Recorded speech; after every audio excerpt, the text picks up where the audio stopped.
देखो आज हमारा कैपिटल गेन का बेटा लास्ट लेक्चर है। इसमें हम पढ़ेंगे ओनली एग्जम्पशन। याद है जब हमने कैपिटल गेन का लेक्चर फर्स्ट शुरू किया था तो क्या सीखा था? कैपिटल गेन के ऊपर टैक्स लगेगा अगर कैपिटल गेन एग्जम्प्ट ना हो इन सारे सेक्शंस में। अगर आपको याद हो section 54, 54B, 54D, 54EC, 54F था ना। एक नोट्स लेती जाइए। एक था ना, हमने पढ़ा था। इसके आगे और भी लिखा हुआ था G, GA, GB, वो हमें नहीं पढ़ना, ठीक है। हमें सिर्फ कहां तक पढ़ना है? Section 10 clause 37, 54, 54B, 54D, 54EC, 54F। Executive level पे, इंटर लेवल पे सिर्फ इतना ही आएगा, ठीक है। बाकी जो चीजें हैं वो फाइनल लेवल पे आती है, तो अपन को सिर्फ इतना ही पढ़ना है। सबसे पहला सेक्शन हम पढ़ रहे हैं section number 10 clause 37। Section 10 clause 37, ठीक है। सुनने पे ध्यान दो। यहां पे सारा का सारा टॉपिक में सिर्फ हम क्या पढ़ने वाले हैं? कैपिटल गेन कब एग्जम्प्ट होगा, कैपिटल गेन कब एग्जम्प्ट होगा, ठीक है। तो ध्यान से देखो, सेक्शन 10 क्लॉज 37 क्या बोलता है कि अगर आप इंडिविजुअल हैं और हिंदू अनडिवाइडेड फैमिली है। क्या है आप? इंडिविजुअल और हिंदू अनडिवाइडेड फैमिली। जब भी मैं कोई सेक्शन पढ़ाऊं, आज जितने भी सेक्शन पढ़ाऊंगा उसमें 3 सवाल मुझसे पूछना। पहला सवाल, सर ये एग्जम्पशन किसको मिलेगा, ठीक है। दूसरा सवाल, सर ये एग्जम्पशन क्यों मिलेगा। और तीसरा सवाल, सर ये एग्जम्पशन कितना मिलेगा। समझा? नोट्स लेते जाओ, एक पूरा ले जाओ, सबको देते रहना, ठीक है। सेक्शन 10 क्लॉज 37, सबसे पहले बेटा किसको मिलेगा? ओनली रट्टा मारो, सिर्फ किसको मिलेगा? Individual and Hindu undivided family को। कब मिलेगा? जब आपको कोई लॉन्ग टर्म कैपिटल गेन या शॉर्ट टर्म कैपिटल गेन हुआ है। क्या हुआ है? आपको कोई लॉन्ग टर्म कैपिटल गेन हुआ है या शॉर्ट टर्म कैपिटल गेन हुआ है। सर किस चीज से हुआ है? तो एग्रीकल्चर लैंड को ट्रांसफर करने से। कैसे हुआ है? एग्रीकल्चरल लैंड को ट्रांसफर करने से। दोबारा बोल रहा हूं, ये सेक्शन किसको मिलेगा? इंडिविजुअल और हिंदू अनडिवाइडेड फैमिली को। कब मिलेगा? जब आपको कोई लॉन्ग टर्म या शॉर्ट टर्म कैपिटल गेन हुआ है। किस चीज से? एग्रीकल्चर लैंड को ट्रांसफर करने से। सर ट्रांसफर कैसे हुआ? तो कंपलसरी एक्विजिशन हुआ। क्या हुआ है? Compulsory acquisition. 4 बातें समझ में आ गई। किसको मिलेगा बेनिफिट? इंडिविजुअल एंड एचयूएफ को। कब मिलेगा? जब इनको कोई लॉन्ग टर्म या शॉर्ट टर्म कैपिटल गेन होगा एग्रीकल्चर लैंड को ट्रांसफर करने से। कैसे एग्रीकल्चर लैंड को ट्रांसफर किया? कंपलसरी एक्विजिशन हुआ, ठीक है। तो लॉ मेकर क्या बोल रहा है? कंपलसरी एक्विजिशन होने के बाद आपको क्या मिलेगा बेटा? कॉम्पनसेशन मिलेगा। क्या मिलेगा? कॉम्पनसेशन मिलेगा। कॉम्पनसेशन। अब ये बेटा कॉम्पनसेशन 2 टाइप के होंगे। एक होगा ओरिजिनल कॉम्पनसेशन और एक होगा इनहैंस्ड कॉम्पनसेशन। ओरिजिनल का मतलब कि जब मेरा लैंड कंपलसरी एक्वायर्ड हुआ तो इतना मुझे मिला, लेकिन अगर मैं उस कॉम्पनसेशन से सेटिस्फाइड नहीं था तो मैं क्या करूंगा? अपील करूंगा, तो मुझे एक्स्ट्रा मिलेगा। उसको क्या बोलते हैं? इनहैंस्ड। तो पहले जो मिला वो ओरिजिनल और एक्स्ट्रा जो मिला वो इनहैंस। पहले जो मिला वो ओरिजिनल और एक्स्ट्रा जो मिला वो इनहैंस्ड। करेक्ट है? तो सुनो, अगर मुझे जो ओरिजिनल कॉम्पनसेशन मिला या इनहैंस कॉम्पनसेशन मिला, ये कब मिला? ध्यान से, ऑन और आफ्टर 1 अप्रैल 2004। अगर इस डेट के बाद मुझे कॉम्पनसेशन मिला तो एग्जम्प्ट। क्या हो जाएगा? एग्जम्प्ट। इस डेट के बाद कॉम्पनसेशन मिला तो क्या हो जाएगा बेटा? एग्जम्प्ट। सीधा रट्टा मारो। ये सेक्शन किसको मिलेगा? इंडिविजुअल एनएचयूएफ को। कब मिलेगा? जब आपके पास कोई लॉन्ग टर्म कैपिटल गेन या शॉर्ट टर्म कैपिटल गेन है। आपने क्या ट्रांसफर किया है? Agricultural land. कैसे ट्रांसफर किया है? कंपलसरी एक्वायर हुआ है और आपको क्या मिला है? कॉम्पनसेशन। अब ये जो कॉम्पनसेशन आपको मिला है ये ओरिजिनल हो सकता है और एनहांस। पूरा का पूरा कॉम्पनसेशन कब मिलना चाहिए? ऑन और आफ्टर 1 अप्रैल 2004 को या उसके बाद।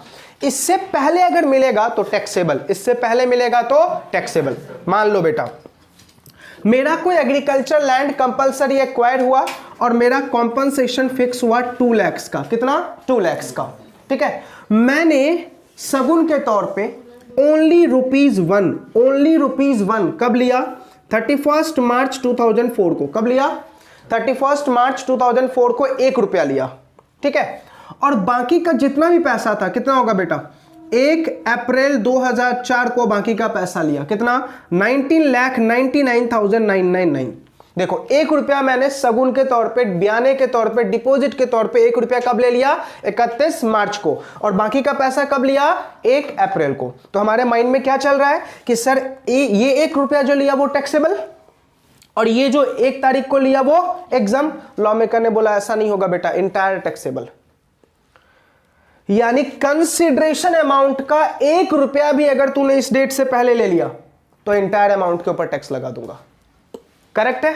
अब ध्यान से, मान लो मेरा 20 लाख का कॉम्पनसेशन हुआ तो मैंने इस तरीके से लिया तो टैक्स लग गया।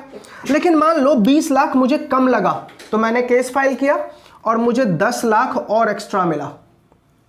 अब ये 10 लाख रुपए अगर मैं 6 अप्रैल 2004 को ले रहा हूं, एंटायर एग्जम्प्ट, एंटायर एग्जम्प्ट। लेकिन इसका भी सेम, अगर 10 लाख में से सिर्फ 1 रुपया 31 मार्च को ले लिया और बाकी का पैसा कब लिया? 1 अप्रैल को, तो एंटायर टैक्सेबल।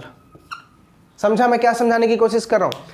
पूरा का पूरा पैसा कब रिसीव होना चाहिए? 1 अप्रैल 2004 को या उसके बाद। 1 अप्रैल 2004 को या उसके बाद। देखो पूरे टॉपिक में मैंने तुम्हें यह बताया कि लैंड कब एक्वायर की गई? नहीं ना, सिर्फ क्या बताया? पैसा कब मिलना चाहिए? 1 अप्रैल 2004 को या उसके बाद। 1 अप्रैल 2004 को या उसके बाद। अगर पैसा 1 अप्रैल 2004 को या उसके बाद मिल रहा है, इंटायर पैसा, तो एग्जम्प्ट होगा। पार्ट पैसा तुमने पहले ले लिया, पार्ट बाद में ले रहे हो, तो टैक्सेबल। इंटायर अमाउंट के ऊपर टैक्स लगा दूंगा। सिंपल। चलो सम अप करते हैं। दोबारा बोल रहा हूं, अगर आप इंडिविजुअल हो और हिंदू अनडिवाइडेड फैमिली हो, आपके पास क्या है? एक एग्रीकल्चरल लैंड, उसको ट्रांसफर किया है। कैसे? कंपलसरी एक्विजिशन हुआ है और उससे आपको क्या मिला है? लॉन्ग टर्म कैपिटल गेन या शॉर्ट टर्म कैपिटल गेन। ठीक है, सुनना, अगर उस एग्रीकल्चर लैंड को जिस दिन एक्वायर किया गया उसके with in 2 years before agriculture purpose में यूज होना चाहिए। जिस दिन एक्वायर किया गया उसके विद इन 2 ईयर्स बिफोर किस में यूज होना चाहिए? एग्रीकल्चरल पर्पस में, तो ही इस सेक्शन का बेनिफिट मिलेगा। एक्विजिशन से विद इन 2 ईयर्स बिफोर अगर आप उसको एग्रीकल्चर पर्पस में यूज नहीं कर रहे थे तो इस सेक्शन का बेनिफिट नहीं मिलेगा। करेक्ट है? चलो अपने अपने नोट्स में देखो, देखो मैंने चार्ट क्या बनाया है। इंडिविजुअल और हिंदू अनडिवाइडेड फैमिली, करेक्ट है? क्या है? Any long term capital gain और शॉर्ट टर्म कैपिटल गेन। किस चीज से? एग्रीकल्चरल लैंड से। कैसे? By way of compulsory acquisition. तो क्या बोला है कि जो लॉन्ग टर्म कैपिटल गेन और short term capital gain exempt हो जाएगा कब? जब आपने कॉम्पनसेशन कब रिसीव किया? 1 अप्रैल 2004 को या उसके बाद। लेकिन नीचे कंडीशन क्या लिखा हुआ है? Such land must have been used by the individual or his parents for agriculture purpose for at least 2 years before acquisition। समझा? अगर 2 साल तक एग्रीकल्चर पर्पस में यूज कर रहे थे, फिर इस लैंड का एक्विजिशन हुआ तो आपको एग्जम्पशन मिलेगा, अदरवाइज नहीं। ठीक है, नेक्स्ट पेज पे देखो मैंने चार्ट बना दिया है। लैंड अक्वायर किया गया 1/4/2004 से पहले, कॉम्पनसेशन मिला 1/4/2004 के बाद, यानी 31 मार्च 2004 के बाद, तो क्या लिखा हुआ है? It shall be exempt. Correct है? सेकेंड, लैंड अक्वायर हुआ 1/4/2004 के पहले, पार्ट कॉम्पनसेशन मिला है कब? पहले, और पार्ट कब मिला है? आफ्टर। तो लॉ मेकर क्या बोल रहा है? इंटायर टैक्सेबल लिखा हुआ है, this shall not be exempt. और थर्ड देखो, लैंड एक्वायर हुआ है 1/4/2004 से पहले, ओरिजिनल कॉम्पनसेशन कब मिल गया? 1/4/2004 से पहले, तो वो क्या हो जाएगा? टैक्सेबल। और बाद वाला इनहैंस कॉम्पनसेशन कब मिल रहा है? 1/4/2004 के बाद, तो क्या हो जाएगा? एग्जम्प्ट। ध्यान से, पूरा पूरा कॉम्पनसेशन मिलना चाहिए। थोड़ा भी कॉम्पनसेशन पहले ले लिया तो टैक्स लगा दूंगा। पूरा पूरा कॉम्पनसेशन मिलेगा तभी एग्जम्प्ट होगा। अगर हाफ आपने लिया और हाफ बाद में लिया तो क्या हो जाएगा? टैक्सेबल। सिंपल सेक्शन था। चलो एक बार लास्ट टाइम रिपीट कर लो। हमने क्या बोला? क्या होने चाहिए आप? इंडिविजुअल और एचयूएफ। आपके पास क्या था? Agricultural land. आपने उसको क्या किया है? ट्रांसफर। कैसे? Compulsory acquisition. ट्रांसफर से 2 साल पहले आप किस में यूज कर रहे थे? एग्रीकल्चर पर्पस में। तो उससे जो भी कॉम्पनसेशन मिलेगा कब एग्जम्प्ट होगा? जब वो कॉम्पनसेशन 1 अप्रैल 2004 को या उसके बाद, तो एग्जम्प्ट होगा, अदरवाइज टैक्सेबल। पार्ट रिसीव किया तो फुल्ली टैक्सेबल, पार्ट रिसीव किया तो फुल्ली टैक्सेबल। करेक्ट है, कोई डाउट? खत्म हो गया बेटा हमारा सेक्शन नंबर 10 क्लॉज 37। ये क्वेश्चंस, ये सेक्शंस एग्जाम में बहुत आते हैं। क्यों? इसमें एमसीक्यू बहुत बनेगा। समझा? कितने साल में एक्वायर करना है, कितने साल में बेचना है, कौन सा गेन है, लॉन्ग टर्म है या शॉर्ट टर्म है, समझ में आ रहा? इसलिए मैंने इसको आपको चार्ट में बना के दिया। समझ में आ गया 1037? चलिए अब आते हैं सेक्शन नंबर 54। ध्यान से, this section is most important for your life as well. आपके पर्सनल लाइफ पे भी ये सेक्शन बहुत इंपॉर्टेंट है, बहुत ही ज्यादा। सेक्शन नंबर 54, ध्यान से देखो सेक्शन नंबर 54 क्या बोलता है। सेक्शन 54 क्या बोलता है कि इस सेक्शन का बेनिफिट आपको तब मिलेगा, पेज नंबर 167 पे डायग्राम बना हुआ है। चलो सेक्शन नंबर 54, ठीक है। देखो इस सेक्शन का बेनिफिट आपको कब मिलेगा। अगेन ये सेक्शन मिलेगा इंडिविजुअल को और किसको? एचयूएफ को। किसको मिलेगा? इंडिविजुअल को और एचयूएफ को। ध्यान से सुनना, अगर आप इंडिविजुअल हो और एचयूएफ हो, आपके पास कोई रेजिडेंशियल हाउस प्रॉपर्टी है। क्या है बेटा? आपके पास कोई रेजिडेंशियल हाउस प्रॉपर्टी है। करेक्ट है? इस रेजिडेंशियल हाउस प्रॉपर्टी के ऊपर under the head house property आपने क्या दिया है? टैक्स। इस रेजिडेंशियल हाउस प्रॉपर्टी के ऊपर under the head house property आपने क्या दिया है? टैक्स। करेक्ट है? अब इस रेजिडेंशियल हाउस को आप क्या कर रहे हैं? ट्रांसफर। इस रेजिडेंशियल हाउस को आप क्या कर रहे हैं बेटा? ट्रांसफर। इस रेजिडेंशियल हाउस को आप क्या कर रहे हैं? ट्रांसफर। करेक्ट है? ट्रांसफर करने से आपको क्या हुआ? लॉन्ग टर्म कैपिटल गेन हुआ। ट्रांसफर करने से क्या हुआ? लॉन्ग टर्म कैपिटल गेन हुआ। यहां पे ओनली कौन सा गेन है बेटा? Long term capital gain. Correct है? ध्यान से, इस लॉन्ग टर्म कैपिटल गेन को मैं एग्जम्प्ट कर दूंगा। इस लॉन्ग टर्म कैपिटल गेन को मैं क्या कर दूंगा? एग्जम्प्ट कर दूंगा। प्रोवाइडेड, कंडीशन ये है कि आप अगर इस गेन को एग्जम्प्ट करवाना चाहते हो, जितना पैसा, यानी मान लो आपको लॉन्ग टर्म कैपिटल गेन हुआ 40 लाख रुपए का। कितने का? 40 लाख रुपीस का। तो 40 लाख के ऊपर आपको टैक्स देना है। इस 40 लाख को मैं एग्जम्प्ट कर दूंगा, जितना पैसा आपने अगेन इस्तेमाल करना है। कहां? नया रेजिडेंशियल घर खरीदने में। समझा? आपको क्या करना है? नया रेजिडेंशियल घर खरीदना है। कैसे? ध्यान से सुनो, न्यू रेजिडेंशियल हाउस आपको क्या करना है? 3 बातें, purchase, purchase, construction. Purchase, purchase, construction. अब ये परचेज कितने दिन में? तो बोला विद इन 1 ईयर बिफोर। ये परचेज कितने दिन में? With in 2 years from transfer. अच्छा, ये परचेज कितने, ये कंस्ट्रक्शन कितने दिन में? With in 3 years from transfer. ठीक है? देखो मैंने 2 बातें परचेज की लिखी और एक कंस्ट्रक्शन का। चलो अब पूरा फिगर लेते हैं। मान लेते हैं ये लॉन्ग टर्म कैपिटल गेन मुझे 2018-19 में हुआ। कब हुआ? 18-19 में। क्लियर है? ये लॉन्ग टर्म कैपिटल गेन मुझे कब हुआ? 2000, अपना वाला साल लेते हैं, 2021-22 में मुझे क्या हुआ? ये लॉन्ग टर्म कैपिटल गेन हुआ। समझना, मैंने क्या बोला? इस गेन का पैसा तुम्हें नए रेजिडेंशियल हाउस को खरीदने में लगाना है। कब? तो बोला within 1 year before. Within 1 year before, यानी 2021 है तो 2021। करेक्ट है? क्या बोल रहा है? जिस दिन ट्रांसफर किया उसके 2 साल में खरीद लो। ये विद इन 1 ईयर बिफोर था और ये 2 साल, मतलब कौन सा साल होगा? 21, 22, 23। करेक्ट है? और ये क्या बोल रहा है? 3 साल में बना लो, यानी 23, 24। करेक्ट है? देखो मैंने क्या बोला, अगर तुम कोई घर यहां पे ट्रांसफर कर रहे हो और उससे कोई गेन हो रहा है तो आपको 3 पीरियड दिया। इस डेट से विद इन 1 ईयर अगर तुमने कोई घर खरीद रखा है और उसका कोई पेमेंट बाकी है, ठीक है, इस पैसे का इस्तेमाल उसके पेमेंट में कर दो। हम आपको क्या कर देंगे? एग्जम्प्ट।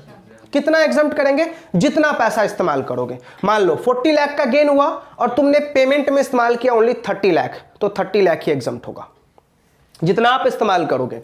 अच्छा 2 साल के अंदर में घर बना लो और 2 साल के अंदर में नया घर खरीद लो और 3 साल के अंदर में घर बना लो। करेक्ट है। अब बोलोगे अमित सर एक बात बताओ, 21-22 का मेरा गेन है, 21-22 का मेरा गेन है, डिपार्टमेंट ने टाइम कितना दिया है, 2 साल और 3 साल। सर 21-22 का टैक्स तो मैं 21-22 के असेसमेंट ईयर में ही दे दूंगा। आ रही ये बातें समझ में है नहीं बेटा? 21-22 का जो टैक्स है वो तो 22-23 के असेसमेंट ईयर में ही दे दूंगा। और मेरे पास बनाने का टाइम कितना है, 23-24, 22-23। सर मेरा तो टैक्स लग गया, तो एग्जम्पशन कैसे मिला? तो लॉ मेकर ने इसका भी सॉल्यूशन निकाल दिया। क्या बोला? एक काम कर, जो ये गेन हुआ ना, अगर मान ले जिस साल गेन हुआ उस साल तू घर नहीं बना पा रहा है, ठीक है? क्यों? क्योंकि हमने लॉ में कितना टाइम दिया है, 2 साल। 2 साल में खरीदना है और 3 साल में बनाना है। एक काम कर, ये सारा पैसा तुम कहां डाल दो, CGS स्कीम में। कहां डाल दो? CGS scheme. फुल फॉर्म है capital gain scheme. Full form क्या है बेटा? Capital gain scheme. Capital gain scheme, correct है। ये सब पैसा कहां डाल दोगे? CGS में। बस याद ये रखना है, CGS में से ये पैसा बाहर निकल जाना चाहिए 2 इयर्स और 3 इयर्स के अंदर में, only for the purpose of purchase of residential house. और किधर इस पैसे को खर्च नहीं करोगे। करेक्ट है। दोबारा बोल रहा हूं, with in 1 year, with in 2 years, with in 3 years क्या करना है? कंस्ट्रक्ट। अगर आपने ऐसा किया तो जितना गेन अमाउंट आप इसमें इस्तेमाल करोगे उतना गेन एग्जम्प्ट। आपने पूरा 40 लाख इस्तेमाल कर दिया, पूरा का पूरा 40 लाख क्या हो जाएगा? एग्जम्प्ट। अब इसे बोल रहा सर 50 लाख किया, एग्जम्प्ट 40 ही होगा, क्योंकि गेन तुम्हारा कितना है? 40। समझ में आ गया? लेकिन अब एक कंडीशन बोला कि ये जो तूने नया घर खरीदा है ना बेटा, ठीक है, इसको आने वाले 3 सालों तक बेचियो मत, नॉट टू बी सोल्ड। 3 सालों तक बेचना नहीं है। करेक्ट है। अगर तूने 3 साल के अंदर में बेच दिया तो पता क्या होगा? जितना गेन मैंने तुझे एग्जम्प्ट किया था ना, उसके ऊपर टैक्स लगा दूंगा। जितना गेन एग्जम्प्ट किया था उसके ऊपर क्या लगा दूंगा? टैक्स। इमेजिन करते हैं हमारा 40 लाख एग्जम्प्ट हुआ। एक बात बताओ, 2021, 22-23, 23-24, यहां से 3 साल, यहां से 3 साल, तो इसका 3 साल क्या होगा बेटा? 2021, 22-23 और 23-24। करेक्ट है। इन 3 सालों में घर को बेचना नहीं है। मान लेते हैं कि मैंने घर को 22-23 में बेच दिया, वॉल्यूशन किया, तो लॉ मेकर ने क्या बोला? जो 40 लाख एग्जम्प्ट किया था ना, उसके ऊपर क्या कर दूंगा? टैक्स। कैसे लगाएगा टैक्स? तो बेटा नए घर का जो कॉस्ट होगा ना, नए घर का जो कॉस्ट होगा, मान लो ये वाला जो तुमने घर खरीदा था ये 60 लाख में खरीदा था, मतलब 40 लाख ये इस्तेमाल किया और 20 लाख अपना लगाया। समझा? 40 लाख तुमने ये इस्तेमाल किया और 20 लाख अपना लगाया, 60 लाख में तुमने नया घर खरीदा। ठीक है। अब मुझे बताओ, जनरली हम कैपिटल गेन का टैक्स कैसे निकालते हैं? सेल प्राइस में से कॉस्ट माइनस कर देते हैं। पता है लॉ मेकर क्या बोल रहा है? नए घर का कॉस्ट एग्जम्प्टेड अमाउंट से रिड्यूस कर दूंगा। मतलब नए घर का कॉस्ट कितना है बेटा? 60 ना। बोल रहा है जब तुम नए घर को सेल करेगा ना तो उसका कॉस्ट 60 मत लेना। कितना लेना? 60 माइनस 40, 20 कॉस्ट लोगे। और अब ये 20 का आपको इंडेक्सेशन वगैरह जो भी निकालना हो निकाल देना। मतलब नए घर का कॉस्ट एग्जम्प्टेड अमाउंट से क्या हो जाएगा? लेस। याद रहेगा? अल्टीमेटली बताओ टैक्स लगाया नहीं लगा 40 लाख पे? अल्टीमेटली टैक्स लग गया ना। क्यों? क्योंकि अगर मान लो नए घर को मैं 1 करोड़ में बेचता, ठीक है, तो कितना माइनस करता? 60, तो 40 पे टैक्स लगता। अभी कितना माइनस करना पड़ रहा है? ओनली 20, तो 80 पे टैक्स लग गया। अल्टीमेटली वो 40 टैक्सेबल हुआ या नहीं हुआ? आ रही है बातें समझ में? तो सिंपल लॉ मेकर ने क्या बोला? नए घर का कॉस्ट लेस कर देना है। कितने अमाउंट से? जितना तुम्हारा गेन पहले एग्जम्प्ट हुआ था।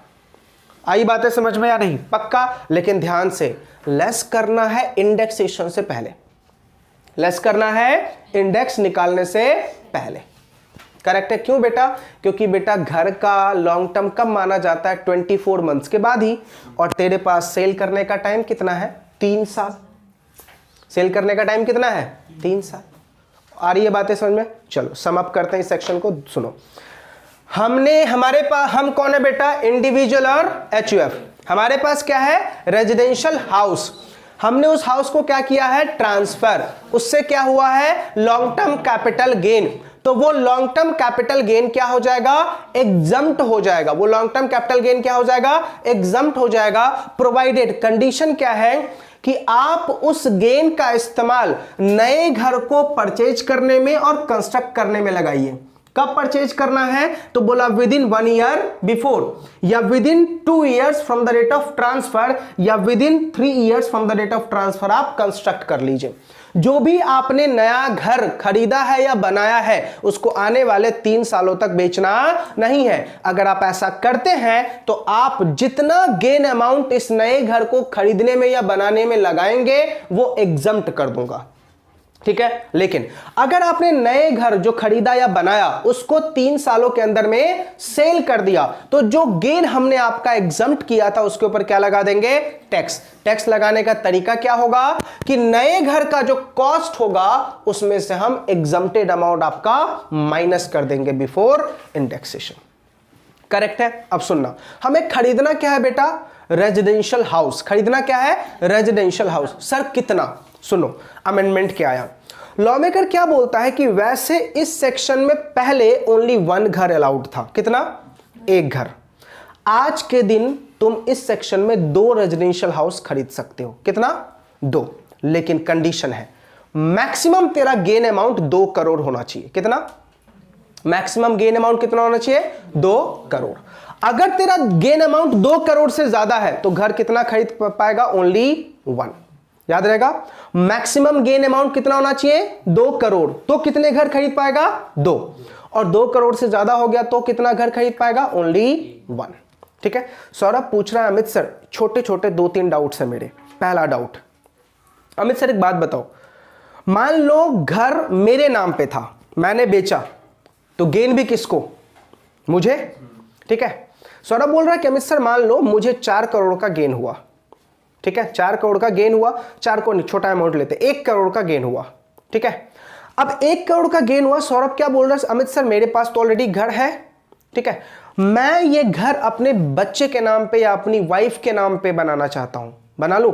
बोला बिंदास बनाओ, बच्चे भी तुम्हारे, वाइफ भी तुम्हारी। समझ में आ रहा नहीं आ रहा?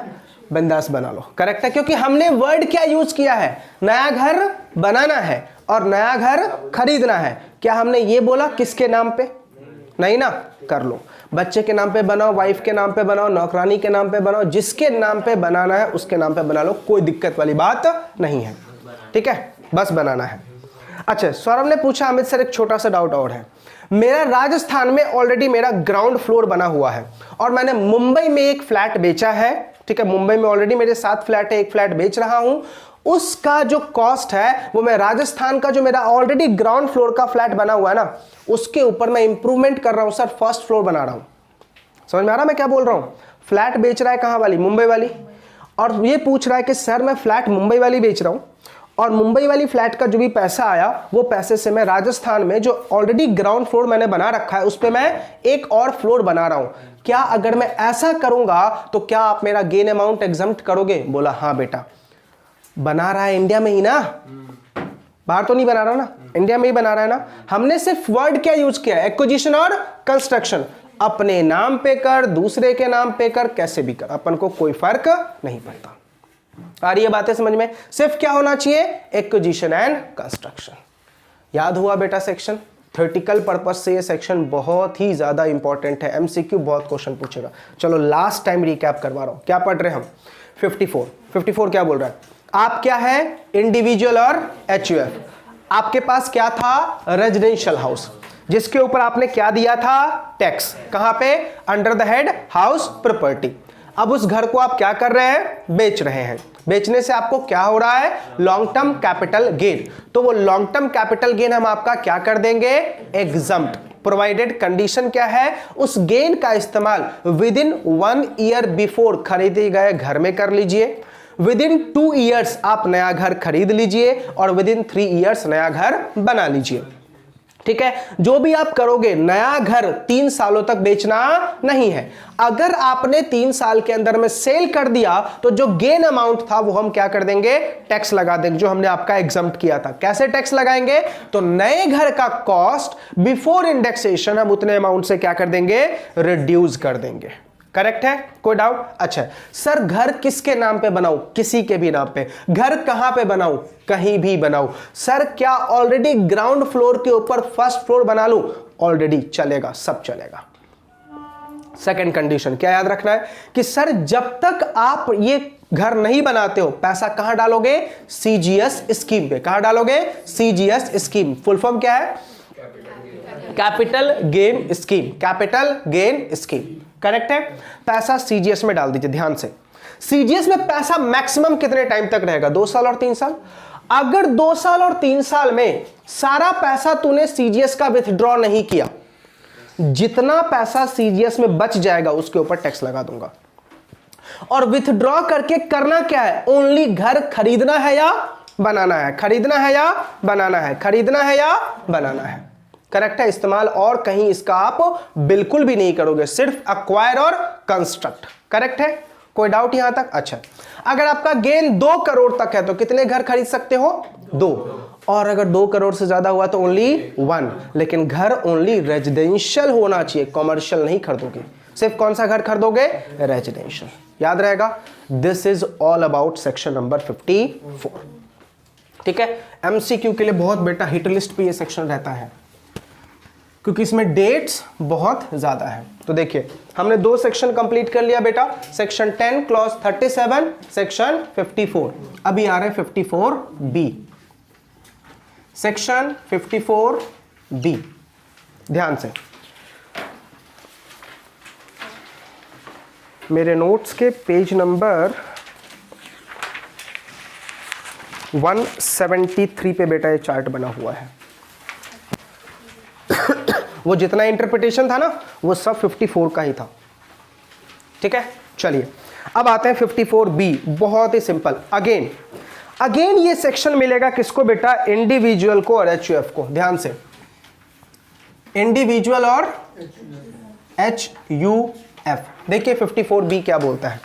54B क्या बोल रहा है कि अगर आप इंडिविजुअल हो और एचयूएफ हो, ठीक है, आपके पास कोई एग्रीकल्चरल लैंड है। क्या है आपके पास बेटा, क्या है, एग्रीकल्चरल लैंड।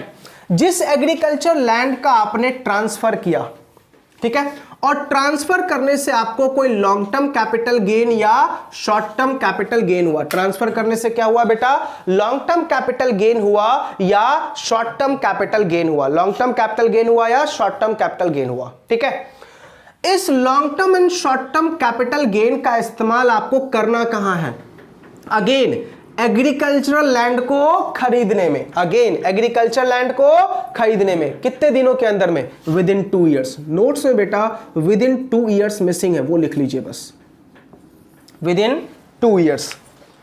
जो shall arise from the transfer, उसके बाद एक एरो बना हुआ है, then it shall exempt to the extent of acquiring the new agriculture land within 2 years। इस वाले में बेटा within 2 years लिख लीजिए वहां पे, within 2 years। तो within 2 years में आपको नया एग्रीकल्चर लैंड क्या करना है बेटा, खरीदना है। करेक्ट है, देखो बेटा ध्यान से, हमने बेचा क्या, एग्रीकल्चर लैंड, और खरीदना भी क्या है, एग्रीकल्चरल लैंड। बेचा भी क्या हमने, एग्रीकल्चर लैंड, और खरीदना भी क्या है, एग्रीकल्चर लैंड। कितने सालों के अंदर में, विद इन 2 ईयर्स। और उस एग्रीकल्चर लैंड को 3 सालों तक सेल करना नहीं है, नॉट टू बी सोल्ड। अगर ऐसा मैं करता हूं तो जितना गेन अमाउंट मैं यहां पे इस्तेमाल करूंगा वो गेन क्या हो जाएगा, एग्जम्प्ट। ठीक है, अगेन पॉइंट सेम, सीजीएस वाला पॉइंट सेम, पैसा कहां डाल दो, कैपिटल गेन स्कीम में। ठीक है, और अगर 3 सालों के अंदर में बेच दिया तो क्या होगा, टैक्स लग जाएगा। कैसे लगेगा, नया एग्रीकल्चर लैंड का कॉस्ट गेन अमाउंट से लेस कर दूंगा बिफोर इंडेक्सेशन। सिंपल सेक्शन है। चलो दोबारा रिपीट करते हैं। हमने क्या बोला, आप कौन हो बेटा, इंडिविजुअल हो और हिंदू अनडिवाइडेड फैमिली हो। आपको क्या, आपके पास क्या था, एग्रीकल्चर लैंड। आपने उस एग्रीकल्चर लैंड का क्या किया है, ट्रांसफर। ट्रांसफर करने से आपको क्या हुआ है, गेन। कैसा वाला गेन, लॉन्ग टर्म या शॉर्ट टर्म, लॉन्ग टर्म या शॉर्ट टर्म। उस गेन के अमाउंट को हम क्या कर देंगे, एग्जम्प्ट। उस गेन के अमाउंट को हम क्या कर देंगे, एग्जम्प्ट, प्रोवाइडेड 2 साल के अंदर अंदर में नया एग्रीकल्चर लैंड खरीदना है और उस एग्रीकल्चर लैंड को 3 सालों तक बेचना नहीं है। ठीक है, पैसा आपको कहां पे डाल देना है, कैपिटल गेन स्कीम में। अगर आपने 3 साल के अंदर में नया वाला एग्रीकल्चर लैंड बेच दिया तो जितना गेन हमने एग्जम्प्ट किया था उसके ऊपर टैक्स लगा देंगे। कैसे टैक्स लगाएंगे, नए एग्रीकल्चर लैंड का कॉस्ट बिफोर इंडेक्सेशन उतने अमाउंट से रिड्यूस कर देंगे। करेक्ट है। अब एक बात और समझना, इस सेक्शन का बेनिफिट आप तभी ले पाओगे एग्रीकल्चर लैंड के ट्रांसफर करने के विद इन 2 ईयर्स बिफोर। इस लैंड का इस्तेमाल कहां हो रहा था, एग्रीकल्चर पर्पस पे। ठीक है, फिर आप बोलोगे अमित सर एक बात बताओ, आज जब लेक्चर आपने शुरू किया था ना उस टाइम भी आपने 1037 में यही कहानी सुनाई थी पूरी की पूरी। लेकिन बेटा 10 क्लॉज 37 में और 54B में डिफरेंस क्या है, वहां पे एग्रीकल्चर लैंड का कंपलसरी एक्विजिशन हो रहा था और यहां पे एग्रीकल्चर लैंड का नॉर्मल ट्रांसफर हो रहा है, मतलब मैं सेल कर रहा हूं। This is the difference between section 10 clause 37 and 54B। दोनों में सेम कहानी लिखी हुई है, सब कुछ सेम है, बस डिफरेंस क्या है, कंपलसरी। और एक और डिफरेंस है बेटा, क्या वहां पे ऐसा लिखा हुआ था कि नया लैंड खरीदना है, नहीं ना। तो यहां पे ये वाली बात और ये वाली बात बिल्कुल भी नहीं थी। 2 साल में खरीदने वाली और 3 साल में बेचने वाली बात नहीं थी। सीधा क्या था, कॉम्पनसेशन कब मिलना चाहिए, 1 अप्रैल 2004 को या उसके बाद। दोनों का डिफरेंस समझ में आ गया, पक्का। कभी कभी एग्जाम में बेटा दोनों का डिफरेंस पूछ लेता है। दोनों में सिर्फ 3 डिफरेंस है। पहला वो कंपलसरी एक्विजिशन है और ये नॉर्मल ट्रांसफर है। वहां पे एक्विजिशन के लिए कोई प्रोविजन नहीं है, यहां पे 2 साल में एक्वायर करना है। वहां पे ट्रांसफर के लिए कोई प्रोविजन नहीं है, यहां पे 3 साल तक ट्रांसफर नहीं करना है। वहां पे सीजीएस में पैसा डालने की कोई जरूरत नहीं है, यहां पे सीजीएस में पैसा डालना पड़ेगा। आ रही है बातें समझ में, पक्का, कोई डाउट। चलो लास्ट टाइम 54B मेरे साथ साथ बोलो, किसको मिलेगा, इंडिविजुअल को मिलेगा और हिंदू अनडिवाइडेड फैमिली को मिलेगा। कब मिलेगा, जब उनके पास क्या है, एग्रीकल्चरल लैंड है। आपने एग्रीकल्चर लैंड को क्या किया है, ट्रांसफर। ट्रांसफर करने से आपको क्या हुआ है, गेन। कैसा वाला गेन, लॉन्ग टर्म और शॉर्ट टर्म। उस गेन का इस्तेमाल कहां करना है, अगेन नए एग्रीकल्चर लैंड को खरीदने में। कितने सालों में, 2 सालों में। और नए एग्रीकल्चर लैंड को 3 सालों तक बेचना नहीं है। तो जितना गेन अमाउंट आप खरीदने में लगाओगे उतना गेन अमाउंट क्या कर देंगे हम, एग्जम्प्ट। लेकिन अगर 3 सालों के अंदर में आपने नए वाले एग्रीकल्चर लैंड को सेल कर दिया तो जो हमने गेन अमाउंट एग्जम्प्ट किया था वो नए एग्रीकल्चर लैंड के कॉस्ट में से लेस कर देंगे बिफोर इंडेक्सेशन, बिफोर इंडेक्सेशन। और 2 सालों तक पैसा कहां डालना है, कैपिटल गेन स्कीम में। करेक्ट है। ये है बेटा आपका सेक्शन नंबर 54B। क्लियर हो गया सेक्शन 54B। बाकी सारी कहानी पहले वाले सेक्शंस की। चलिए नेक्स्ट आते हैं section number 54D। Next section क्या है बेटा, 54D। अगेन अभी तक देखो हमने जो सेक्शन नंबर 10 क्लॉज 37 पढ़ा, जो हमने सेक्शन नंबर 54 पढ़ा और जो हमने सेक्शन नंबर 54B पढ़ा, तीनों सेक्शन किसको मिल रहा था, individual and Hindu undivided family. Individual और हिंदू अनडिवाइडेड फैमिली, यही पढ़ा हमने। लेकिन अब जो मैं पढ़ाने जा रहा हूं ना, ये सेक्शन मिलेगा सारे एसएससी को। किसको मिलेगा, सारे एसएससी को। तो यहां पे हम क्या लिखेंगे, एनी एसएससी। क्या लिखेंगे, डिफरेंस समझ में आ रहा, करेक्ट है। ये किसको मिलेगा, एनी एसएससी को मिलेगा। किसको मिलेगा, एनी एसएससी को मिलेगा। ठीक है, ध्यान से। एनी एसएससी को क्या हुआ है, एनी गेन बेटा, एनी गेन। एनी गेन में क्या क्या आ गया, चाहे वो लॉन्ग टर्म कैपिटल गेन हो या शॉर्ट टर्म कैपिटल गेन हो। क्या हुआ है बेटा, एनी गेन, चाहे वो लॉन्ग टर्म हो या शॉर्ट टर्म हो। किससे हुआ है बेटा, तो आपको ये जो long term and short term gain हुआ है किससे हुआ है, लैंड एंड बिल्डिंग से। किससे हुआ है बेटा? लैंड एंड बिल्डिंग से। किससे हुआ है? Land and building. अब ये लैंड एंड बिल्डिंग कैसा था? इंडस्ट्रियल अंडरटेकिंग था बेटा। क्या था? Industrial undertaking. क्या था? Industrial undertaking. दोबारा बोलते हैं, सेक्शन 54D किसको मिलेगा? Any SSC. मेरे साथ साथ बोलो, एनी एसएससी, एनी गेन, कैसा, चाहे वो लॉन्ग टर्म हो या शॉर्ट टर्म हो, लेकिन वो गेन किससे होना चाहिए? लैंड एंड बिल्डिंग को ट्रांसफर करने से। लैंड एंड बिल्डिंग को ट्रांसफर करने से। अच्छा, लैंड एंड बिल्डिंग कैसा वाला? Industrial undertaking. Industrial undertaking correct है। अगर ऐसा आपको कोई गेन हुआ है तो लॉ में करने क्या बोला? ठीक है, हम इस गेन को क्या कर देंगे? एग्जम्प्ट। हम इस गेन को क्या कर देंगे? एग्जम्प्ट। लेकिन कंडीशन क्या है? आप इस गेन का इस्तेमाल with in 2 years, with in 2 years, sorry बेटा 3 years, with in 3 years, with in 3 years कहां से? Of receipt of compensation. कहां से? Receipt of compensation. सही कर लीजिएगा उसमें, receipt of compensation with in 3 years. कहां से बेटा? Receipt of compensation. Page number 177, page number 177 में बेटा थर्ड वाला जो एरो बना हुआ है ना, उसमें देखो लिखा हुआ है प्रोवाइडेड द न्यू लैंड और बिल्डिंग इज नॉट ट्रांसफर्ड। एक मिनट, सही लिखा हुआ बेटा, सही लिखा हुआ है, सॉरी सही लिखा हुआ है, सही लिखा हुआ है, छोड़ दो, रहने दो। Within 3 years from receipt of compensation, within 3 years from receipt of compensation, correct है? ध्यान से दोबारा बोल रहा हूं, मैंने क्या बोला? एनी एसएससी को क्या हुआ है बेटा? शांत। एनी एसएससी को क्या हुआ है? Any gain. गेन कैसा वाला? Long term and short term. किस चीज से हुआ है? Land and building. और कौन सा लैंड था? Industrial undertaking. करेक्ट है। तो आपको नया लैंड कितने दिनों में परचेज करना है? विद इन 3 ईयर्स, और वो भी कैसा होना चाहिए? इंडस्ट्रियल अंडरटेकिंग वाला। करेक्ट है। और उसको बेचना कब तक नहीं है? 3 सालों तक बेचना नहीं है। तो जितना पैसा आप इसको खरीदने में लगाओगे ना, उतना पैसा क्या कर देंगे? एग्जम्प्ट। उतना पैसा क्या कर देंगे? एग्जम्प्ट। अगेन बताओ, सीजीएस में पैसा जाएगा? यस जाएगा। क्यों? क्योंकि खरीदने का टाइम कितना है? 3 साल। तो पैसा कहां डाल देंगे फिर से? कैपिटल गेन स्कीम में। पैसा कहां डाल देंगे फिर से? कैपिटल गेन स्कीम में। ठीक है। और अगेन मान लो 3 साल के अंदर में आपने बेच दिया तो क्या होगा? नए बिजनेस, नए लैंड का जो कॉस्ट होगा उसमें से हम गेन अमाउंट एग्जम्प्ट लेस कर देंगे बिफोर इंडेक्सेशन। गेन अमाउंट क्या कर देंगे? लेस कर देंगे बिफोर इंडेक्सेशन। आ रहा है समझ में? चलो लास्ट टाइम रिपीट करते हैं। हमने क्या बोला? एनी एसएससी क्या हुआ है? Any capital gain. किस टाइप का? चाहे वो लॉन्ग टर्म हो या शॉर्ट टर्म हो। किस चीज से हुआ है? इंडस्ट्रियल अंडरटेकिंग के लैंड एंड बिल्डिंग को बेचने से।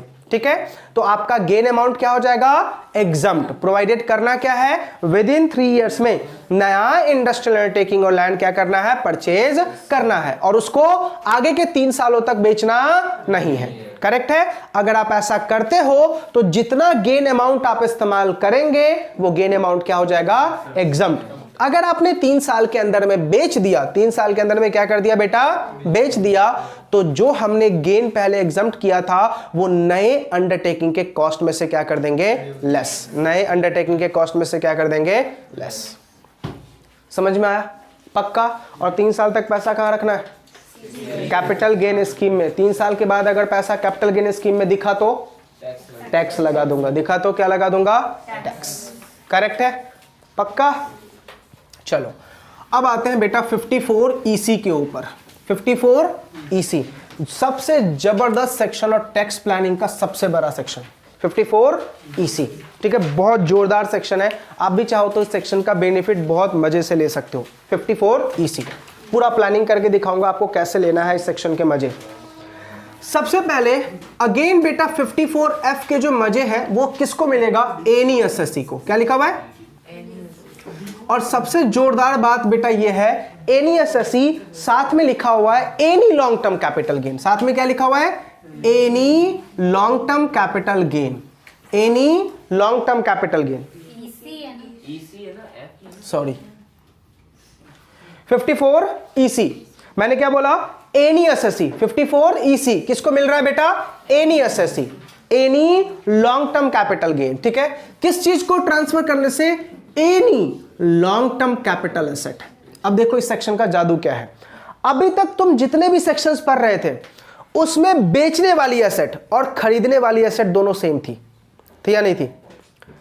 अगर रेजिडेंशियल हाउस बेच रहा हूं 54 में तो खरीदना भी क्या है? रेजिडेंशियल। 54B में एग्रीकल्चर लैंड बेचा हूं तो खरीदना भी क्या है? Agriculture land. 54D में इंडस्ट्रियल अंडरटेकिंग बेचा हूं तो खरीदना भी क्या है? यहां क्या बोल रहा है? Any SSC, any long term capital gain, any long term capital asset, ठीक है। अब जो आपको लॉन्ग टर्म कैपिटल असेट हुआ है ना बेटा, इसको आपको इन्वेस्ट करना है, ठीक है। कितने दिनों के अंदर में? With in 6 month. With in, अभी तक पीरियड क्या था बेटा? 3 साल, 2 साल, ऐसा। ये क्या बोल रहा है? With in 6 month. कहां इन्वेस्ट करना है? तो बोला बॉन्ड में। कहां इन्वेस्ट करना है? बॉन्ड में। कहां इन्वेस्ट करना है? बॉन्ड में। अब बॉन्ड लिख लेना, कौन सी बॉन्ड खरीदनी है, लिखो। National highway authority of India, bond किसका खरीदना है? National highway authority of India का। बॉन्ड किसका खरीदना है बेटा? National highway authority of India. National highway authority of India का बॉन्ड खरीदना है, पहला। अच्छा, दूसरा बॉन्ड आप किसका खरीद सकते हो? Rural electrification corporation limited. Rural electrification corporation limited. Rural electrification corporation limited. तीसरा, power finance corporation limited. Power finance corporation limited. Power finance corporation limited. And चौथा, Indian railway finance corporation limited. Indian railway finance corporation limited. ये 4 bonds आपको खरीदने हैं बेटा। क्या क्या बोला मैंने? National highway authority of India, दूसरा rural electrification corporation limited, power finance corporation limited और Indian railway finance corporation limited. ये 4 आप बॉन्ड खरीद सकते हैं। लेकिन बॉन्ड की मैक्सिमम वैल्यू बेटा, बॉन्ड की मैक्सिमम वैल्यू कितनी होनी चाहिए? Up to 50 lakh. Up to 50 lakh. Bond की मैक्सिमम वैल्यू कितनी होनी चाहिए बेटा? Up to 15 lakh. बॉन्ड की मैक्सिमम वैल्यू कितनी होनी चाहिए? Up to 50 lakh, 50 lakh. आ रही है बातें समझ में? अप टू 50 लाख, 50 लाख तक का बॉन्ड का मैक्सिमम वैल्यू होना चाहिए, ठीक है। अब सौरभ का प्लानिंग देखो। मान लो सौरभ के पास एक रेजिडेंशियल हाउस प्रॉपर्टी था, ठीक है। सौरभ ने उस रेजिडेंशियल हाउस प्रॉपर्टी को बेटा 2.5 करोड़ में बेचा, ठीक है। एक बात मुझे बताओ, सौरभ मैक्स टू मैक्स कितना एग्जम्प्ट करवा पाएगा 54 में? 2 करोड़, 2 घर के साथ, ठीक है। अब जो 50 लाख उसका बचा वो कहां लेके आ जाए? 54EC में, और 54EC के 4 बॉन्ड खरीद ले। हो गया पूरा का पूरा 2.5 करोड़ क्या हो जाएगा? एग्जम्प्ट। जबरदस्त टैक्स प्लानिंग है बेटा। हमेशा याद रखना, कभी भी फ्यूचर में पैसे कमाना, ठीक है, अपनी शौक अरमान पूरे करो बिंदास, लेकिन पैसे को हमेशा डालना रियल एस्टेट मार्केट में। क्यों? उस पैसे के ऊपर कभी टैक्स ही नहीं लगेगा। एग्जाम्पल देके बताऊं, फॉर एग्जाम्पल मुंबई की बात करता हूं। मुंबई में अगर हम अगर बहुत ही बैकवर्ड एरिया जाए तो धानु, करेक्ट है, धानु लेते हैं। मान लो धानु में भी 1 BHK का फ्लैट कितने में मिलेगा? 10 लाख मिल जाएगा। अच्छा, धानु में अगर मान लो मैं 1 BHK का फ्लैट रेंट पे भी लगाऊं, ठीक है, कितना रेंट आएगा? 3 से 4 हज़ार, ठीक है। 4 हज़ार इंटू 12 महीने 48,000, मेरे 2.5 लाख से कम है। 3 साल तक पूरा रेंट मेरे हैंड में एग्जम्प्ट। 3 साल के बाद अगर मैं उस फ्लैट को बेचूं तो कम से कम 15 लाख में मिलेगा, बिकेगा। फिर 15 लाख में वहां बेच के थोड़ा सा आगे, ठीक, कहाँ आ जाऊंगा? धानु सागर एरिया नहीं पता मुझे, जो भी हो, विरार ले लिया, ठीक है। अब अगर मान लो विरार में फ्लैट ले लिया, फिर विरार में किराया लगाऊंगा, वहां भी किराया कितना? 8 से 9 हज़ार। अगेन अगर मैं 9,000 इंटू 12 करूँ, 10 हज़ार भी करूँ तो 1,20,000, ठीक है, 1,20,000 अगेन एग्जाम्प्ट मेरे हैंड में 3 साल तक, फिर 3 साल बाद फ्लैट बेच के आ जाऊंगा कहाँ, वसई, नाला सुपारा, बहंदर, अंधेरी, ऐसा करते करते बेटा चर्च गेट, उसके बाद सोचना मत, उसका मुंबई का वजूद ही नहीं है। समझ में आ रहा नहीं आ रहा? तो बेटा इससे क्या होगा, हमारी पूरी की पूरी इन्वेस्टमेंट क्या हो जाएगी, एग्जाम्प्ट। देखो टैक्स भी मेरा, रेंटल इनकम भी एग्जाम्प्ट हो रहा है, क्यों? क्योंकि मेरे पास उतनी रेंट ही नहीं आ रही, 2.5 लाख से कम है। अब बोलोगे अमित सर सौरभ के पास ऑलरेडी 5 करोड़ की कमाई है, ठीक है ना, सौरभ अपने नाम पे ना ले, अपने छोटे के नाम पे ले ले,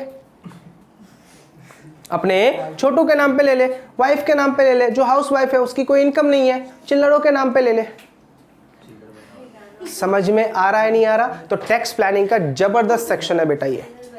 और बातें समझ में आ रही है नहीं आ रही? पक्का? कोई डाउट? क्लियर हो गया? तो लॉ मेकर ने देखो सिंपल क्या बोला, कोई भी एसएससी है अगर उसको कोई भी लॉन्ग टर्म कैपिटल गेन है, उस लॉन्ग टर्म कैपिटल गेन को 6 महीने के अंदर में कहां इन्वेस्टमेंट कर दे, बॉन्ड्स में। अब आप मुझे बताओ, सोच के बताओ, क्या यहां पे सीजीएस लगना चाहिए? नहीं ना। टाइम पीरियड कितना है? ओनली 6 महीने। 6 महीने के अंदर में इन्वेस्टमेंट कर दो तो यहां पे सीजीएस अप्लाई नहीं होता है। बट बेटा एक कंडीशन है, कंडीशन क्या है कि जो बॉन्ड है ना उसको 5 सालों तक बेचेगा नहीं। नोट्स में सही कर लो, 3 साल लिखा हुआ उसको 5 साल कर दो। बॉन्ड को कितने सालों तक नहीं बेचेगा? 5 सालों तक नहीं बेचेगा। बॉन्ड को कितने सालों तक नहीं बेचेगा? 5 सालों तक नहीं बेचेगा। अब बेटा अभिषेक का दिमाग थोड़ा ज्यादा चलता है। अभिषेक ने गौर क्या कर लिया कि बॉन्ड को 5 सालों तक बेचना नहीं है। नालायक की खुरापाती माइंड देखो, वो क्या बोल रहा है, अमित सर बॉन्ड को 5 सालों तक क्या नहीं करना है? बेचना नहीं है। सर एक काम करूंगा ना, ये जो बॉन्ड होगा ना, बॉन्ड को गिरवी रख के पैसे उठा लूंगा। बॉन्ड को क्या कर दूंगा? बेचूंगा नहीं, मैं बेच नहीं करूंगा। क्या कर रहा हूं? बॉन्ड को मोर्टगेज कर रहा हूं। बॉन्ड को मोर्टगेज या प्लेज करके पैसे उठा लूंगा। डिपार्टमेंट ने ऐसे लोगों के माइंड को ध्यान में रखते हुए वहां पर लिख दिया बेटा, देखो वर्ड लिखा हुआ है, provided that the long term specified asset is not transferred और कन्वर्टेड इनटू मनी। वो किस लिए लिखा गया है? ताकि तुम उसको लोन पे ना लगाओ, प्लेज ना करो। समझा? कन्वर्टेड इनटू मनी का मतलब क्या है भाई? बॉन्ड को गिरवी रख के क्या ले लिया तूने? मनी। तो प्लेज पे भी रोक लगा दिया डिपार्टमेंट ने। समझ में आ गया? पक्का? चलो रिकैप कर ले, क्या बोल रहे हैं हम? Any SSC, any long term capital gain, किससे? Any long term capital asset से। मान लो सोमेश के पास गोल्ड पड़ी हुई थी, गोल्ड के ऊपर कैपिटल गेन का टैक्स लगता है। सोमेश ने गोल्ड को बेचा, 40 लाख का गेन हुआ। सोमेश क्या करे? वो पूरा 40 लाख कहां डाल दे? क्या हो जाएगा? पूरी की पूरी 40 लाख एग्जाम। क्योंकि बेटा लॉन्ग टर्म कैपिटल गेन का टैक्स रेट कितना है? आज लिखवाऊंगा सारा, 20%। तो 40 लाख का 20%, इसको कितना टैक्स देना पड़ जाएगा? 8 लाख। भाई 8 लाख रुपए अगर बचाने हैं तो कहां डाल दो पैसा? बॉन्ड में। लेकिन डेट क्या है? With in 6 month. अगर 6 महीने में नहीं डाला तो क्या कर दूंगा मैं? इसके ऊपर टैक्स लगा दूंगा। आ रही है बातें समझ में या नहीं? पक्का? कोई डाउट? तो ये जोरदार सेक्शन है बेटा 54 EC। ठीक, चलिए अब ध्यान से देखो, अभी तक 2 सेक्शन ऐसे थे जहां पे एनी एसएससी लिखा हुआ है, एक तो 54D और एक 54 EC। 54D और 54 EC समझ में आ गया? चलिए अब आते हैं लास्ट सेक्शन हमारा बेटा 54F। लास्ट सेक्शन कौन सा है हमारा? 54F। 54F section 54F।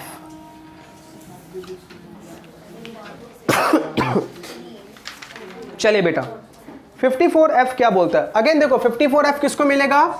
Individual को और हिंदू अनडिवाइडेड फैमिली को। अगर आप इंडिविजुअल है और हिंदू अनडिवाइडेड फैमिली है और आपको क्या हुआ? ध्यान से, लॉन्ग टर्म कैपिटल गेन हुआ है। क्या हुआ है बेटा? लॉन्ग टर्म कैपिटल गेन हुआ है। ध्यान से क्या लिखा हुआ है? Any long term capital gain. Any का मतलब क्या हो गया? कोई भी एसेट।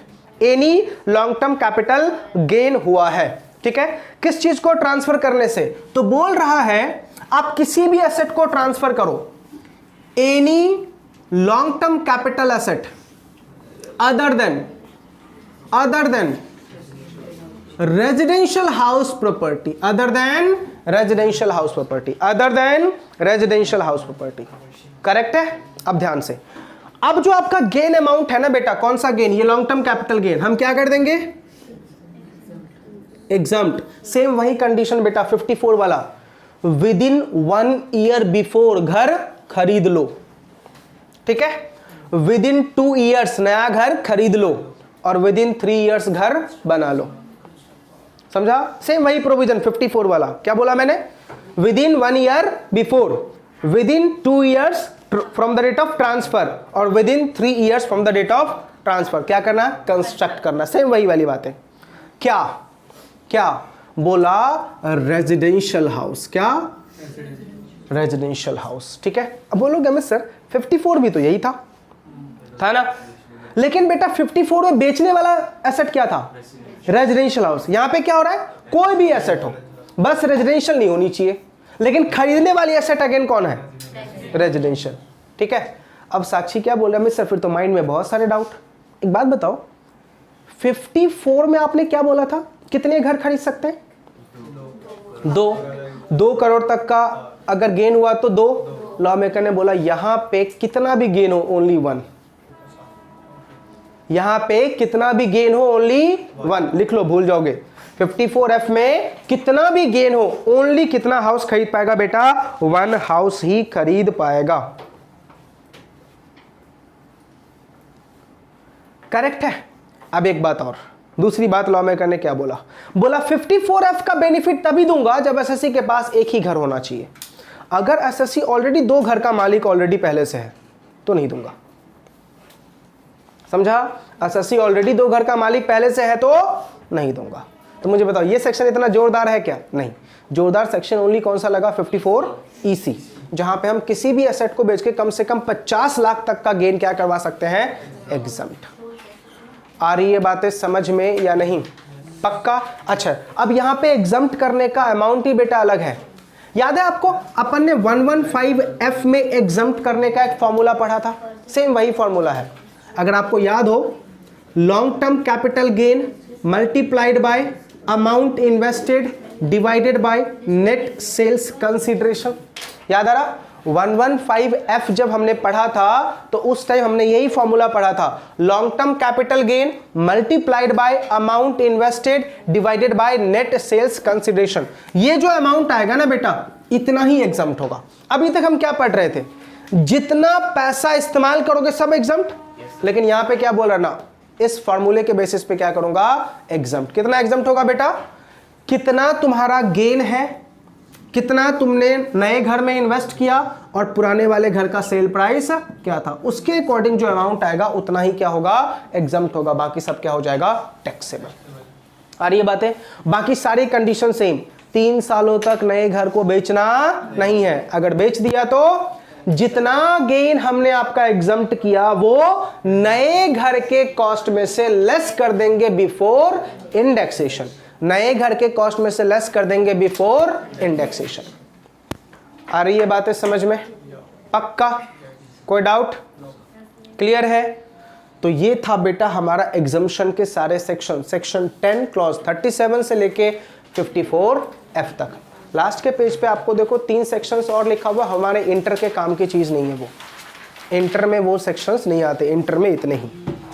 ठीक है। अब ध्यान से बेटा, हम टैक्स रेट सीखने वाले हैं सिर्फ इस चैप्टर के लिए। ठीक है। अभी तक जो भी टैक्स रेट सिखाया वो अपनी जगह पे है। इस चैप्टर के लिए टैक्स रेट क्या है वो लिख लो। ठीक है। इस चैप्टर का टैक्स रेट बेटा अलग से है। उसी में जो सीट दिया है ना उसी में लिखो। हेडिंग डालेंगे tax rates of capital gain chapter. Tax rate of capital gain chapter. ठीक है। चलिए सबसे पहला section 112 any long term capital gain. Any long term capital gain का टैक्स रेट ऑलवेज रहेगा बेटा 20%। Any long term capital gain का always tax rate क्या रहेगा? 20%। सीधा 20% मैं आपको क्या लगा दूंगा? टैक्स लगा दूंगा। सीधा 20%। करेक्ट है? ध्यान से,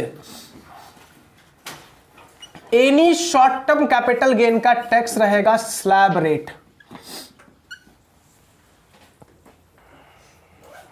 शॉर्ट टर्म कैपिटल गेन का टैक्स क्या रहेगा? Slab rate. ठीक है। अब ध्यान से, ये 2 हो गया, अब इसके बाद 2 ब्लॉक और, ठीक है। अब जो लॉन्ग टर्म कैपिटल गेन लिखने वाला हूं वो only and only equity shares और equity oriented mutual fund, correct है। ध्यान से देखना, अगर आपके पास क्या है बेटा, इक्विटी शेयर्स है या इक्विटी ओरिएंटेड म्यूचुअल फंड है। ये सेक्शन हम कौन सा पढ़ रहे हैं, 2 सेक्शन को एक साथ मर्ज करके पढ़ा रहा हूं, 112A और 111A। बहुत बार पढ़ा चुका हूं ये सेक्शन, दोबारा लिखवा रहा हूं शॉर्ट नोट्स। आपके पास क्या है बेटा, इक्विटी शेयर्स है या आपके पास इक्विटी ओरिएंटेड म्यूचुअल फंड है। क्या है, इक्विटी शेयर्स या इक्विटी ओरिएंटेड म्यूचुअल फंड। इसको आपने क्या किया है, ट्रांसफर। क्या किया है, ट्रांसफर। ट्रांसफर कैसे किया है, through recognise stock exchange, RSS, through recognise stock exchange, through recognise stock exchange, RSS, ठीक है। और इस स्टॉक एक्सचेंज पे आपने क्या पेड किया था, STT, सिक्योरिटी ट्रांजैक्शन टैक्स। क्या पे किया था, STT, सिक्योरिटी ट्रांजैक्शन टैक्स। क्या पे किया था, STT, security transaction tax.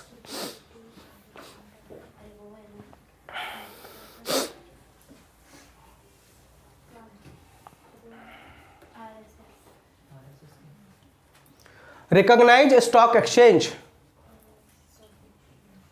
STX लिख देता हूं, रिकॉग्नाइज स्टॉक एक्सचेंज,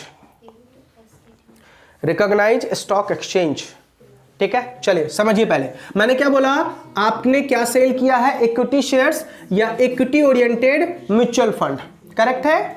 आपने ट्रांसफर किया किसके थ्रू, रिकॉग्नाइज स्टॉक एक्सचेंज के थ्रू, और उसके ऊपर क्या पे करके आए हो, STT। अब पता करो कि सर आपको गेन लॉन्ग टर्म हुआ है या शॉर्ट टर्म हुआ है।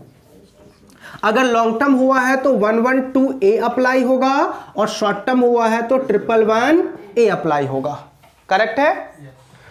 Long term capital gain up to ₹1 lakh, up to ₹1 lakh क्या होगा, एग्जम्प्ट। और जो भी अबव होगा, अबव किससे, अबव, अबव ₹1 लाख, वो बेटा सीधा क्या होगा, taxable at the rate of 10%, at the rate of 10%, समझा।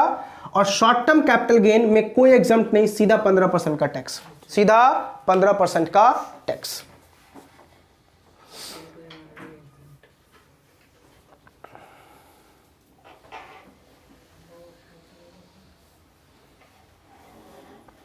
बस एक और रेट रह गया, 2 लिख लिया।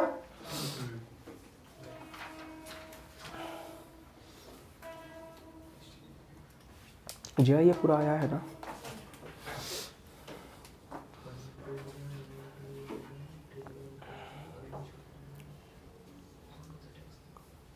अच्छा। अगर मैं बेटा ऐसा बोलूं कि सर ये जो दोनों है ये अदर देन 112A और 111A, तो गलत है क्या, समझा ना, समझा। ये अदर देन क्या है, 112A और 111A, क्योंकि 112A स्पेसिफिक है, ठीक है। फिर साक्षी पूछ रहे अमित सर, फिर तो एक डाउट है, आपने यहां पे एक वर्ड लिखा है सर, STT पेड। सर अगर STT पेड ना हो तो, सिक्योरिटी ट्रांजैक्शन टैक्स अगर पेड ना हो तो क्या, नॉर्मल, समझा। सिक्योरिटी ट्रांजैक्शन टैक्स अगर पेड ना हो तो normal, security transaction tax paid होगा तो ही इस पे आना।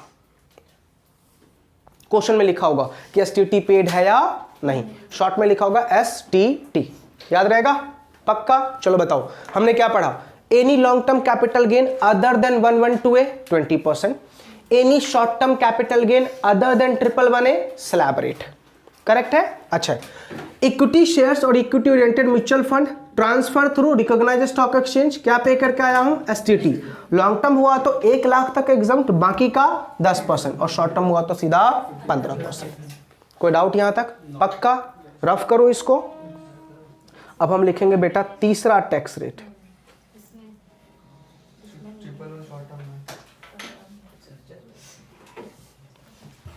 बोलो, रफ करो इसको।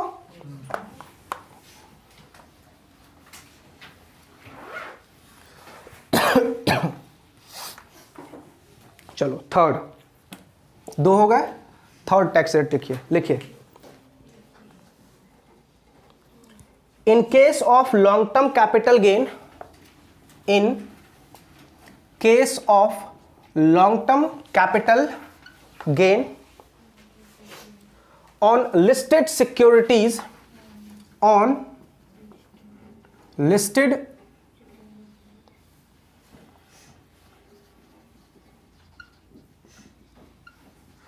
securities, ब्रैकेट में लिखो अदर देन यूनिट्स, ब्रैकेट में अदर देन यूनिट्स, यूनिट समझते हो ना, म्यूचुअल फंड का होता है, bracket close, and zero coupon bond, and zero coupon bond. याद है ना, पढ़ा था हमने, एक ऐसा बॉन्ड जो कम वैल्यू पे इशू होता है और लेकिन रिडीम फेस वैल्यू पे ही होता है। SSC can pay tax, SSC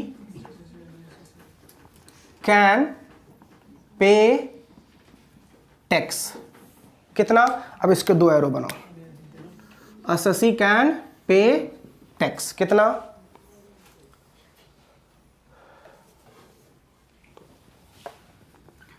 10% without indexation,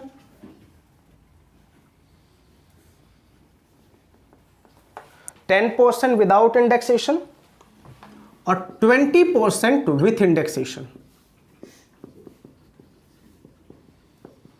20% with indexation, whichever is lower, whichever is lower। आपको ऑप्शन छोड़ दिया उन्होंने, क्या छोड़ दिया बेटा आपको, ऑप्शन।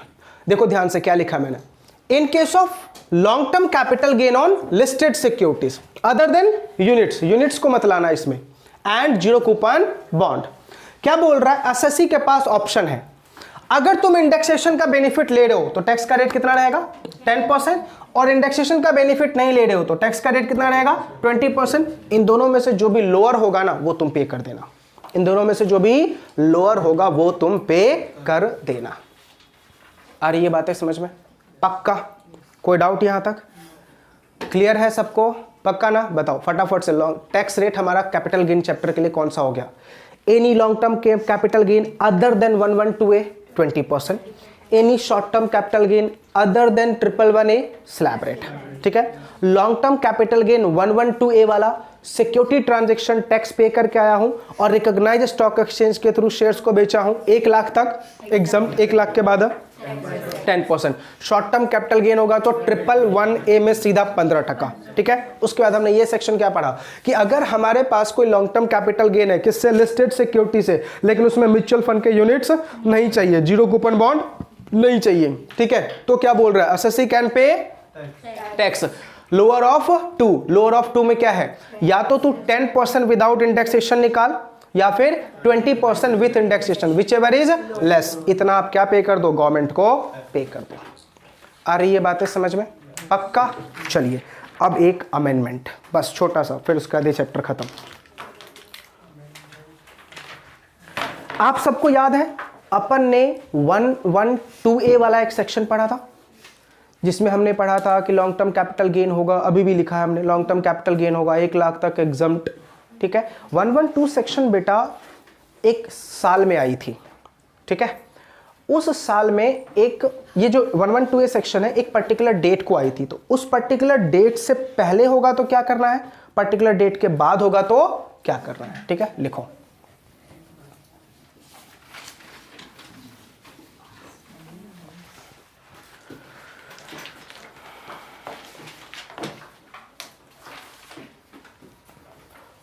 मैंने जो नोट्स दिया ना बेटा उसमें कहीं ना कहीं देखो पेज होगा, हाँ उसमें आ जाएगा। लिखो, हेडिंग बना दो, how to find out the cost, how to find out the cost under section 112A, how to find out the cost under section 112A, और इसका पता है सेक्शन क्या है, सेक्शन 55 है। सेक्शन क्या है, 55 है। ठीक है, लिखिए जो बोल रहा हूं लिखिए, थोड़ा छोटा ही लिखिएगा ताकि आपका उस स्पेस में आ जाए। लिखो, in case of equity shares, in case of equity shares और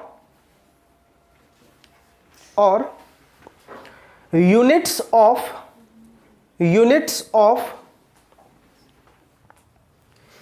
equity oriented fund, units of equity oriented fund or units of business trust, units of business trust, units of business trust referred under section 112A, referred under section 112A before 1st Feb 2018, Feb 2018, 1st February 2018, then cost of acquisition shall be higher of 2, higher of 2। अब board पे देखना higher of 2 क्या लिख रहा हूं मैं। Step 1, cost of acquisition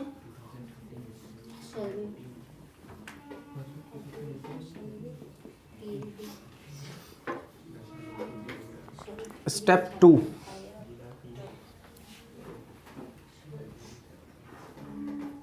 lower of fair market value as on 31st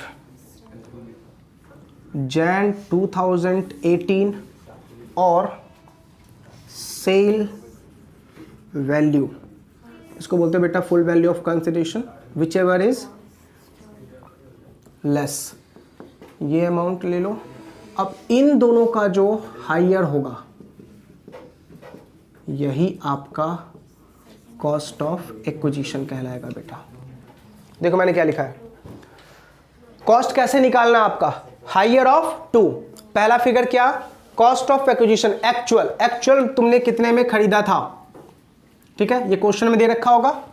उसके बाद ये दो क्वेश्चन में और ढूंढोगे, फेयर मार्केट वैल्यू इसी दिन का बेटा, कब का, 31 जैन 2018 का, और सेल वैल्यू कितने में तुमने बेचा, क्वेश्चन में दे रखा होगा। इन दोनों का क्या ले लेना, लोअर यहां पे आ गया। अब इन दोनों अमाउंट को क्या करना, compare, whichever is higher is the cost. इतना लिखो, करेक्ट है।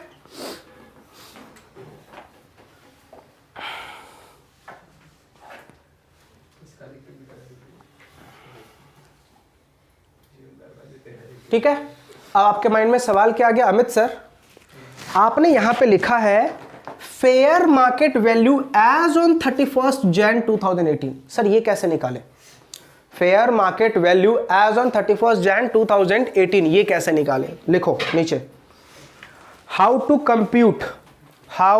Compute fair market value as on 31st Jan 2018, how to compute fair market value as on 31st Jan 2018। ठीक है, दो एरो बना दो बेटा, दो एरो बना दो। एक में लिखो shares listed on recognized stock exchange, shares listed on recognized stock exchange as on 31st Jan 2018,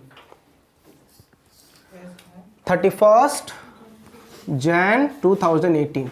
अगर इस दिन तुम्हारा शेयर्स स्टॉक एक्सचेंज पे लिस्टेड है तो प्राइस कैसे निकालोगे? लिखो fair market value equals to highest price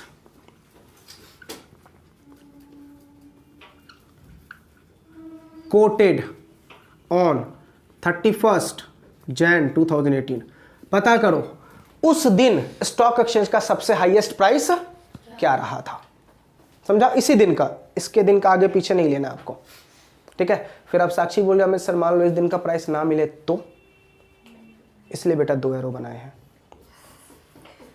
आ रही है बातें समझ में या नहीं? ठीक है, लिखो अब सेकेंड एरो में लिखो, सेकेंड एरो में लिखना if no trading on, if no trading on 31st Jan 2018, 31st Jan 2018, then continue करो, then highest price on such stock exchange on a day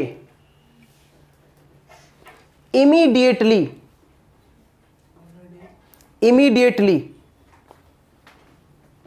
preceding 31st Jan 2018, 31st Jan 2018, 31st ना, 30th का लेंगे ना, हाँ 30, लेकिन लिखना वही है 31st Jan 2018 when such shares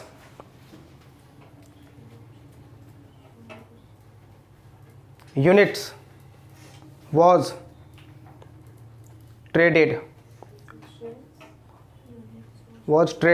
on such exchange। ठीक है, अब बोलोगे अमित सर एक बात बताओ, ये जो आपने कॉस्ट हमें निकालना सिखाया ये तो ओनली लिस्टेड शेयर का हुआ है नहीं कि 31st जैन को अगर लिस्ट है तो क्या, नहीं है तो क्या। कोई स्टॉक ऐसा भी तो हो सकता है जो 31st जैन के बाद लिस्ट हुआ हो, पॉसिबिलिटी है या नहीं है? करेक्ट है, तो उसके लिए बेटा पॉइंट नंबर 2 लिखो। ये पहला था, पॉइंट नंबर 2 छोटा है बेटा, लिखो यूनिट्स और शेयर्स नॉट लिस्टेड, यूनिट्स और शेयर्स। पॉइंट नंबर 1 खत्म हो गया, पॉइंट नंबर 2 यूनिट्स और shares not listed on 31st Jan 2018 और shares not listed on 31st Jan 2018। ठीक है, इसके 2 एरो बना दो। पहला लिखो in case of units, in case of units, in case of units, उसी के नीचे लिखना in case of units के नीचे अगेन एरो बना के लिखो fair market value equals to, fair market value equals to NAV as on 31st Jan 2018, NAV as on 31st Jan 2018, NAV as on 31st Jan 2018। ठीक है, अब दूसरे arrow में लिखो in case of shares, in case of shares not listed, continue करना उसी में, not listed on 31st Jan 2018 but listed on the date of transfer, listed on the date of transfer. तो उसका देखो आपको कॉस्ट कैसे निकालना है। On the date of transfer fair market value equals to cost of acquisition multiplied by cost inflation index. कौन से साल का बेटा? 1718 का। बताओ क्या है 1718 का? 272। कॉस्ट इन्फ्लेशन इंडेक्स कौन से साल का लेना है बेटा? 1718 का। ठीक है, और उसको डिवाइड कर देना है cost inflation index of the year in which the shares were in which the shares were first held by SSE, first held by SSE, or first held by SSE or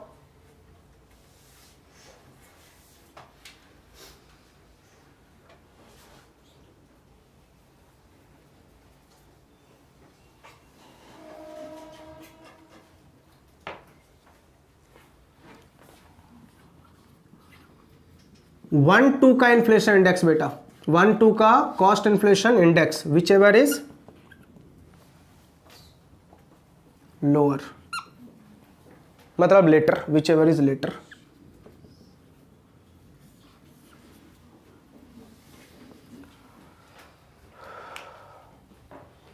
ठीक है, देखो मैंने क्या बताया, सबसे पहले तो ये बताया अगर 31 मार्च को शेयर्स लिस्टेड है तो इजी, कोई दिक्कत नहीं है, जिस दिन उस दिन का क्या प्राइस है वो ले लो। लेकिन अगर लिस्टेड नहीं है और अगर यूनिट्स है, म्यूचुअल फंड का यूनिट्स है, तो 31 जैन का क्या ले लेना है तुम्हें, एनएवी ले लेना है। लेकिन अगर शेयर्स है, उस दिन तो लिस्टेड नहीं था लेकिन उसके बाद लिस्ट हुआ, तो बोला जब भी लिस्ट हुआ तो तुम्हारा कॉस्ट ले लेना, उसको मल्टीप्लाई कर देना 17-18 के इंडेक्सेशन से, और नीचे डिवाइड किससे करना कि जिस साल वो लिस्ट हुआ यानी जिस साल उसको पहली बार मिला, और 1-2 का यानी 100 विच एवर इज लेटर, इससे आपका क्या निकल के आ जाएगा, कॉस्ट।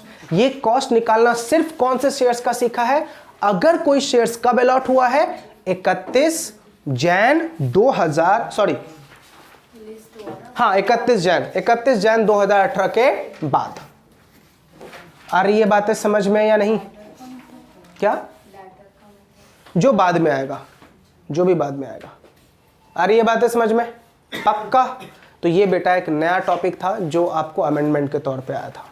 सिर्फ कौन से सेक्शन का कॉस्ट निकालना है, 112A वाला, और कोई नहीं, सिर्फ 112A, समझा।